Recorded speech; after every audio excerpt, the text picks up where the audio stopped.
আসসালামু আলাইকুম। আজকের ভিডিওতে সবাইকে স্বাগত জানাচ্ছি। আজকে আমরা টেক্সট ফরম্যাটিং ট্যাগ নিয়ে আলোচনা করব। HTML এর খুবই গুরুত্বপূর্ণ টপিক। আচ্ছা, প্রথমেই যে ট্যাগটা আমরা নিয়ে আলোচনা করব, ইউ আন্ডারলাইন থেকে আসছে। ইউ লেখাকে আন্ডারলাইন করতে ব্যবহৃত হয়। অর্থাৎ আইসিটি একটা প্যারাগ্রাফ নিয়েছি আমরা, উদাহরণস্বরূপ ইউ স্টার্টিং ট্যাগ এবং ক্লোজিং ট্যাগ দিয়ে দিয়েছি ইউ স্ল্যাশ দিয়ে, যার কারণে আন্ডারলাইন হয়ে গেছে। অর্থাৎ আইসিটি লেখার নিচে আন্ডারলাইন করার জন্য আমরা এই ইউ ট্যাগটা ব্যবহার করব। তারপর হচ্ছে যে আই ইটালিক থেকে আসছে। আই লেখাকে ইটালিক করার জন্য ব্যবহৃত হয় এই ট্যাগটি। আইসিটি লেখার পূর্বে আমরা এই ট্যাগ দিলাম, স্ল্যাশ দিয়ে ক্লোজিং ট্যাগ দিলাম, তার কারণে যে আইসিটি লেখাটা ইটালিক হয়ে গেছে, অর্থাৎ একটু কার্ভ হয়ে গেছে লেখাটা, আমরা দেখতে পাচ্ছি উদাহরণে। তারপরে হচ্ছে যে বি লেখাকে বোল্ড করার জন্য এই বি ট্যাগটা ব্যবহার করব আমরা।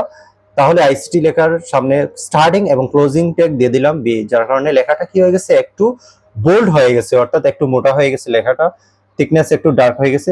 আচ্ছা, তারপরে হচ্ছে যে ডিইএল অর্থাৎ ডিলেট থেকে আসছে। ডিইএল ডিলেশন, অর্থাৎ লেখাকে মাঝখান থেকে বা মাঝখান দিয়ে কেটে ফেলতে আমরা এই ট্যাগটা ব্যবহার করব। যেমন আইসিটির পূর্বে এবং পরে স্টার্টিং ক্লোজিং ট্যাগ ডিলিট ব্যবহার করলাম, যার কারণে আইসিটি লেখাটা কি হয়ে গেছে, ডিলিট হয়ে গেছে। সাবস্ক্রিপ্ট টেক্সট অর্থাৎ লেখাকে সাবস্ক্রিপ্ট দেখাতে এই ট্যাগটা ব্যবহৃত হয়। সাবস্ক্রিপ্ট হচ্ছে লেখার নিচে চলে যাবে, যেখানে আমরা উদাহরণ দেখলে সহজে বুঝতে পারবো।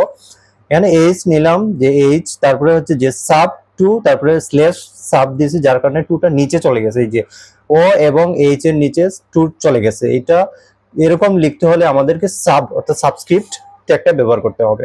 তারপর হচ্ছে এস ইউপি সুপারস্ক্রিপ্ট দেখাতে এই ট্যাগটা ব্যবহৃত হয়। এখানে উদাহরণস্বরূপ আমরা এ থ্রি নিয়েছি, এর উপর আমরা থ্রি দেখাতে চাই, এই জন্য S UP superscript slash S UP superscript, অর্থাৎ থ্রিটা উপরে চলে যাবে এখন এর উপরে। এই যে এর উপরে চলে গেছে, তাহলে আমরা এস ইউপি সুপারস্ক্রিপ্ট ট্যাগ দিয়ে আমরা এরকম ফরম্যাটিং দেখাতে পারি।